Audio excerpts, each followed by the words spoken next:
Hello, everyone, and welcome to today's edition of Horse's Mouth Live, the Extraordinary Advisor Show. My name is Ellen Rogin, and as always, I have guests that are here with great information to help you in every area of your life, especially your business. And we're talking about optimizing the talent in your firm now. I think advisors are really good, hopefully, at focusing on their clients, and hopefully they're working on their communication skills and their connection skills with clients. And I think sometimes the thought of how we work with our team gets pushed to the side, below clients, below your own planning. And it's putting your firm at risk as far as I see. And what I'm hearing over and over from advisors that I'm working with is that finding the right people to come into their firm, keeping them, working with them in effective ways is just getting harder. And something that's incredibly important because you can't run your firm and once you get past a certain size without the right team. So we have an amazing expert today. Angela Sarver is here, and I was introduced to Angela from an advisor that we both know, and she's really an expert on the people part of our business. So let me give you a little bit of her official background.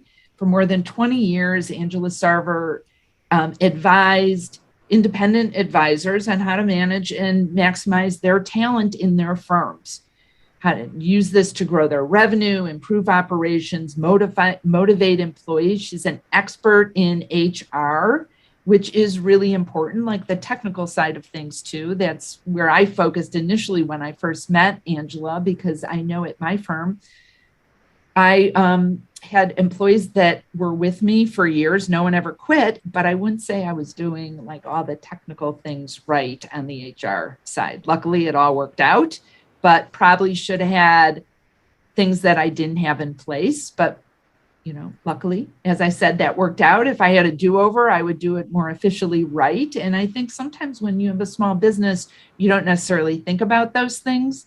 And Angela works with advisors from very small practices to larger firms to make sure that they are doing it right and really maximizing the talent that they have. So Angela, thank you so much for being here with us today. Ellen, it's a pleasure. Thank you so much for having me. I'm really excited to share some thoughts and ideas with advisors. Yeah, so when you're with your experience with working with advisors, what do you think's the greatest thing that's impacting the workforce in advisory practices these days? It's really talent strategies. So let's think about it. When we start our business, you said it, we can do things on our own, but at some point we need the help. And it's really critical to make sure that help is on the same page. So we're great at business strategy. We know what we want to achieve. We set our goals, whether we do formal business planning or we don't. We have that idea and we know the results we want to get. They're at each end of the spectrum. Well, what's in the middle to help us achieve the results we want? It's the people who are helping us to do this. And when we think about it, talent is not just about bringing somebody in. It's not just hiring and training them. It's designing the position appropriately in the first place. It's thinking not about the position today, but as our industry continues to evolve and change, how will this position evolve and change? That helps to inform the hiring piece. How do we know that we're hiring the right person? And then when that person is in the firm, how do we manage them effectively? How do we inspire them to continue to deliver on behalf of our clients? And it's very telling. I worked with an advisor and I also worked with staff, and their staff member actually said to me, I'm just the receptionist. When your staff member uses the word just, it means they don't understand how their role is so impactful to the firm's overall success. And this is part of that strategy that we really need to begin addressing. Yes. So I've heard from team members and from advisors who are looking to hire people and people that are looking to change positions that a lot of times they're one of the causes that's making them change. Yeah, I think sometimes advisors think, oh, it's just compensation. It is, my experience, rarely that. But what I'm hearing over and over is that they're working for jerks. Like, and that advisors, I can't imagine that they would have a practice that was growing and successful if their clients thought they were a jerk. And actually, if the clients knew their team members thought they were a jerk, they probably wouldn't stay with them either. But how can I'm guessing, and you let me know if this is all about communication skills, and how can advisors really focus and enhance the way that they're working with their team? It starts from the very beginning. And that's a great question. And there's so much to unpack with it, Ellen. So I think about how we recruit. For years, we've done the standard, oh, here's the job description. It says, this is our practice, this is the job. We list out the responsibilities and that's it. When we look at the workforce today and what they are looking for, they want to do work that's meaningful. They want to have purpose in life, just as advisors do. That's why many advisors get into the business. And so if we craft a job ad and we say, oh, we work with high net worth individuals, and this is the job, it doesn't touch on purpose. So right from the very beginning, we've got to look at our job ads to really give people a sense for what we do. We work with people through all life's, challenges and transitions. And I say, get specific. It could be sudden loss of a job. It could be divorce or the death of a spouse. It could be end of life planning. This is where we do some of our best work. That's the human piece. And that's where we have to start. So let's rethink the job ad itself and the whole recruiting process. Then as we're interviewing, we have a very, very good sense of people we like. Those people we think, I could spend 8 hours a day working with them. But do we do an effective job of really assessing their fit for the role and for the culture of the firm? Do they have the values we want them to embrace and bring to life? And then there are expectations. So we think about everything we've experienced with COVID. We've looked at hybrid work environments. What we're hearing through research that's been done in Britain and in Iceland and with some larger employers here in the United States, people are exploring 4-day work weeks without cutting salary. So this whole idea of expectation is going to change. What's their work ethic? If we talk with an older advisor, and let's face it, we are an older industry and we have a PR challenge. We're faced with the challenge of trying to get people interested in our industry.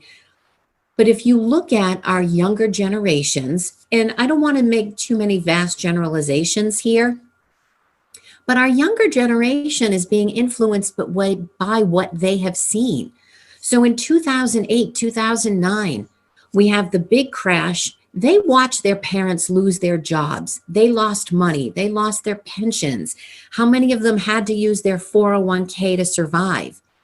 These experiences influence our younger generation. So as we're thinking about bringing in the next generation of advisors, we've got to think about how to meet their needs. They likely are not going to work 9 to 7 o'clock. But if you think about it, the things they're looking for, we all would have wanted. It just wasn't something you brought up.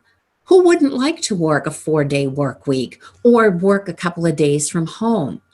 So I think flexibility is going to continue to be key.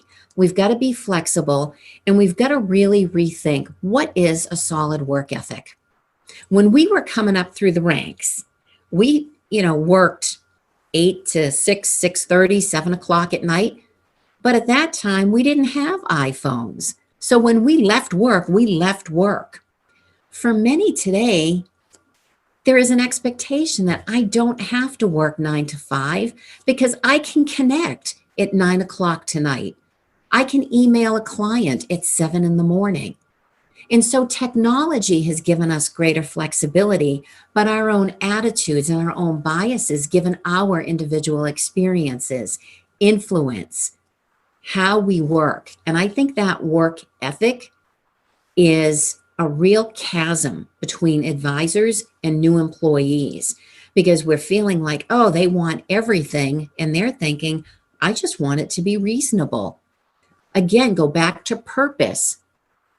I don't have to work 80 hours a week to do work with purpose. Mm-hmm. And that's why I say our talent strategy has to be rethought. So let's go back to recruiting or to interviewing for a minute or two. I think by accident ended up with really great employees versus that I was such a skilled interviewer. Or I don't know if accident's giving myself enough credit. Maybe it's intuition or connecting with them, but I was never trained or knew exactly how to interview people. So when you were saying, to interview for fit and that there's aligned values there, can you give some suggestions of kinds of questions that can elicit understanding if someone's going to be a good fit or not? Absolutely, and that's a great question. So many times we go by gut. So we'll ask questions about things they like. If you were going to describe your favorite manager or a manager you worked well with, how would you describe them? Do you like to work on your own or within a team? The emphasis I like to put on the interview process is using behavioral interview questions. Give me an actual example. So if you're reading their resume and a candidate says, I handled a busy phone system for this larger practice. I might ask, how busy was it? How many calls would you get on an average day? Because that version of busy may be very different than your version of busy. If they get 2 calls a day and you get 50, is that going to be a fit? But then you can ask those behavioral questions like, tell me about a time you had a client call in who was very upset. How did you handle it? So it gives you insight into the specific action they took. And there are thousands of these interview questions available that will help you assess the skills that you're looking for. That's why you do the job description first, because that's going to inform the skills we need for the position. There are other tools out there like Colby, Predictive Index, Myers-Briggs, but I think the important focus is to look at those behavioral interview questions and the responses you get. I also think it's important to ask questions that are a fit for your firm's culture.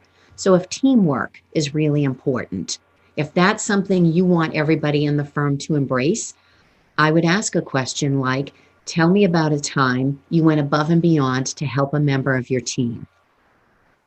If the value is something like honesty, tell me about a time you found something that didn't belong to you. What did you do with it?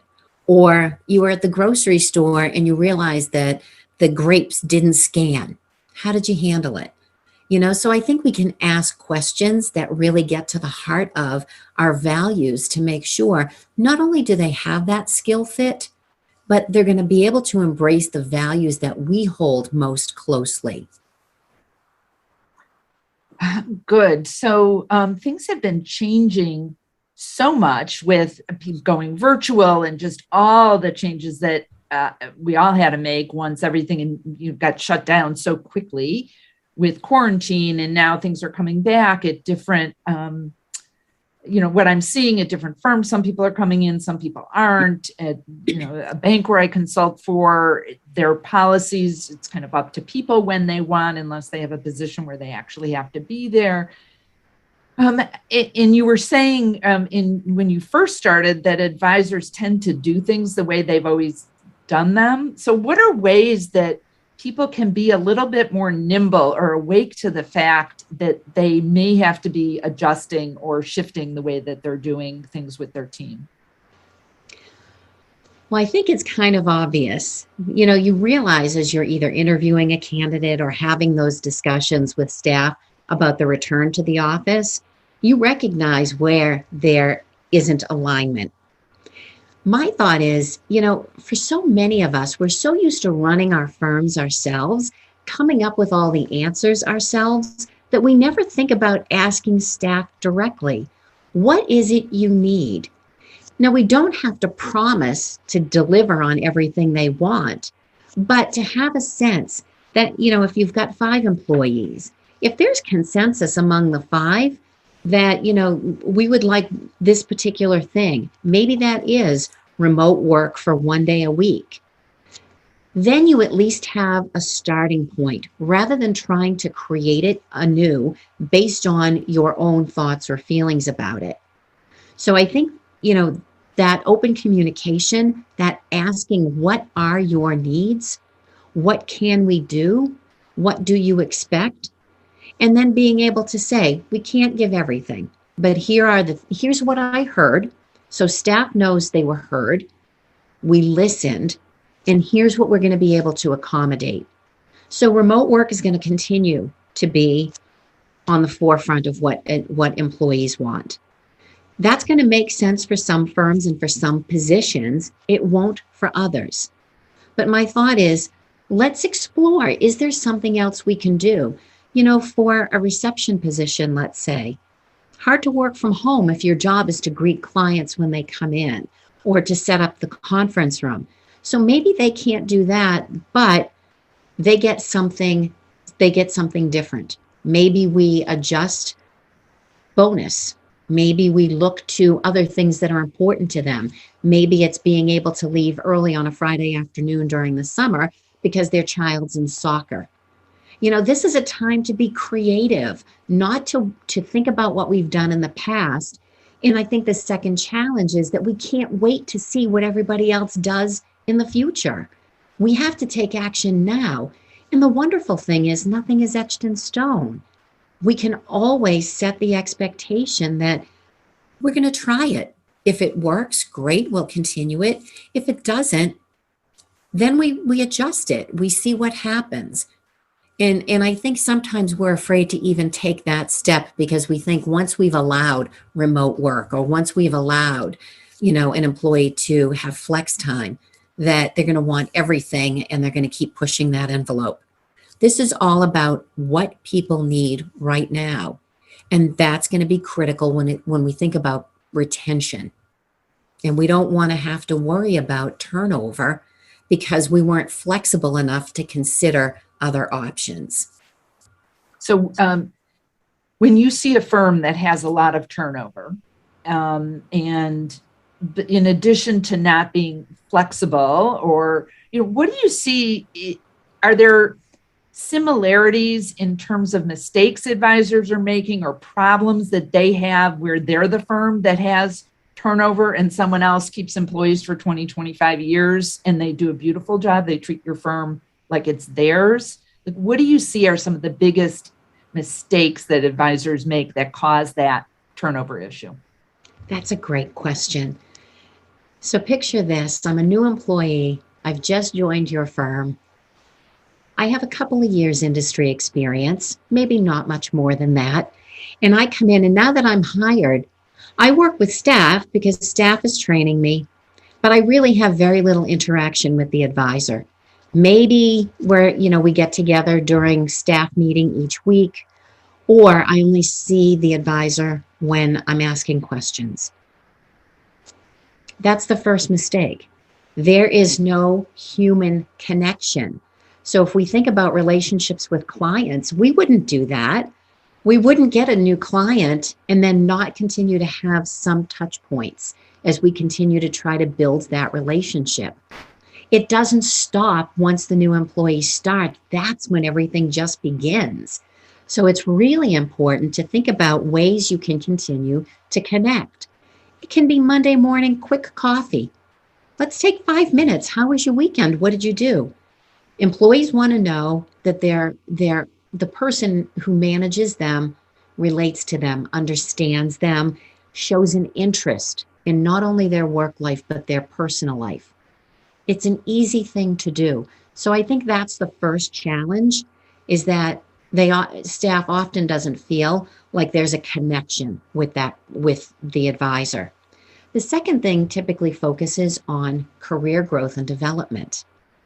So if we look at why employees are leaving and what they are looking for, growth and development is always top of that list. Growth and development, I've had so many advisors say, look, we're a small firm. We're never going to have a senior VP of client service. Well, you don't have to have that. So I've worked with advisors to develop a career path that's within the same job family. So it could start off as a client service coordinator, go to a client service associate, then a senior client associate. Eventually, maybe that's client service manager as the firm continues to grow. You're demonstrating there's a career path. Another simple way of helping to engage employees, teach them something new, is cross-training. Your administrative assistant is never going to be the paraplanner, but maybe if the paraplanner does the trades, we can train the assistant. How awesome to have backup for trading when your paraplanner takes vacation. It's an easy way to do it. Staff meetings. Have each person bring something to the staff meeting. Share something you read. Share something you learned. How are you going to apply that? Don't shy away from encouraging staff to take webinars, classes. I'm not saying you have to go the whole, full college degree, although I think that's wonderful, but encourage them to continue learning. The second important piece of that is take what you've learned, share it with all of us. How are you going to use it? How will you implement it? What kinds of results are you hoping for? How can we help you to achieve that? These are simple ways we can provide these continued opportunities for growth and development that I think are really underutilized, and those really impact the employee experience. Okay, so Angela, you're making me feel good about and maybe understanding why my team stayed as long as they did, because I was unconsciously competent in a lot of that. I want to touch on the things that I know I was not handling as well as I could have for sure, which is some of the technical things. Like, where do you see, hopefully if people have good relationships with their team, they're not going to get in compliance trouble with HR issues. But, I know you have such a deep background in both the talent acquisition and retention and strategy, but also in okay, you got to do this stuff. Like, where do you see that either advisors are ignoring something or they can get themselves in trouble if they haven't handled something that's more on the legal side or the compliance side of having employees? That's a great question. And, I have a couple of thoughts on this. And the first is, don't assume because you're a smaller firm that, you don't have to comply with any laws. Many of the federal laws, like Family and Medical Leave Act, require a certain number of employees to meet the threshold. But many states have passed their own leave laws that require even smaller employers to offer things like paid leave for maternity, paternity, things like that. And so it's important for everyone to stay aware of what's happening with their local state laws, not just the federal laws. An employee handbook is also such an important tool because it starts to outline the policies that are important for you. Typically, that is your anti-harassment policy. Now, it doesn't have to get granular into every single thing, but what's most important? Where can we run into issues? Anti-harassment, computer usage. If you don't want employees using a computer for personal email or to check social media, that policy can be important. And many times what happens, because we grow organically, we hire as we need to. We start with me as the advisor and maybe one person once I hit that certain threshold. We're very informal, and that's usually okay. But that informality doesn't serve you well as the firm starts to grow, because that's when you start to run into things with legal precedent. You let this employee go out on paid leave for something, but you're not allowing me to do that. So that employee handbook is another piece that can help. Also, your compensation strategies. How are you compensating people? Are you doing, or do you have a set performance management system that lists criteria that says, in order to receive a base increase, this is what happens? Are we transparent in sharing that? I've had some advisors who don't even do an annual performance review. That doesn't sit well, especially with our younger generations, because they want immediate feedback. They want to know now, am I doing what I should be doing? Am I on the right path? And so I think looking at the performance management piece is really critical, because if something were to develop and we needed to terminate somebody for performance issues, the first thing a lawyer is going to ask is, did the employee know there were challenges with their performance? And if you can't say, I've had that discussion, it's been documented through performance reviews, that creates a bigger problem, because you have nothing to support your decision. And I think performance management also touches on some of the things we talked about at the very beginning. What does this new workforce want? It's not only the feedback, but it's that expression of appreciation. You know the work I do, you understand it, and you appreciate. That can happen with that if you do regular ongoing feedback in addition to an annual review. Employees feel like a million when they get an honest thank you. Ellen, I know we had a really hard week. I really appreciate the extra effort you put into helping Mr. and Mrs. Smith. But we don't think about that. When we look at the relationship with employees, we don't consider that. And from a legal perspective, if I know I'm appreciated, if I'm being compensated fairly, if I'm getting that regular feedback, if we're transparent with our policies and what we expect in the workplace, like the computer usage, the no sexual harassment, then we've created a great foundation for a really wonderful relationship with our employees. That's so fabulous. And I love this idea of really it's a holistic approach. Like, you want them to feel valued, being on purpose, growing in their work. And then you're also creating the safety for them with knowing this is how we work here. This is our strategy. And it doesn't mean you can't change that manual. I mean, things, when I first started consulting for the bank that I'm at, they had that women had to wear pantyhose and wear closed-toed shoes. Like,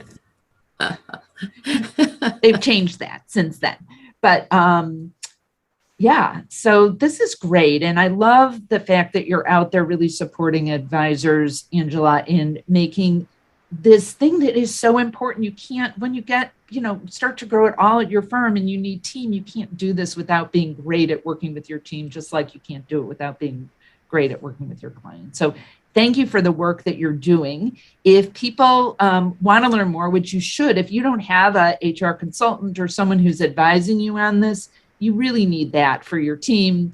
Angela is a great resource for that. If they want to find out more about you, where would be a good place to learn that? My website, ellybluehr.com, tells you a lot more information about the services that I provide, and everything really is focused on the smaller business owner. It's a special niche because I think they have special needs, because there usually isn't the money to invest in an in-house HR team member. For sure.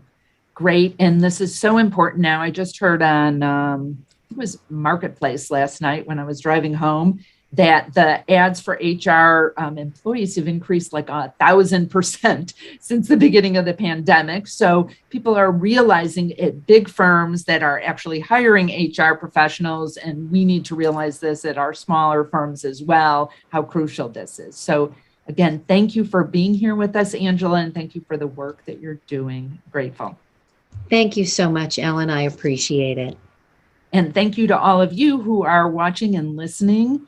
I'm thrilled that you're here. Please keep in touch with me and let me know what other topics would be helpful for you, what you like about our shows, where we can add more value for you. And if you want to find out more about me, you can go to ellenrogin.com.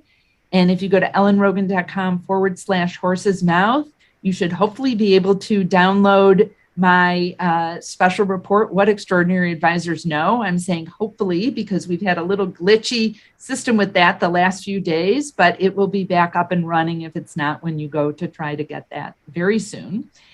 And my question for you to ponder today is, how are you going to enhance the experience and the way that your team works with you to make it even more extraordinary?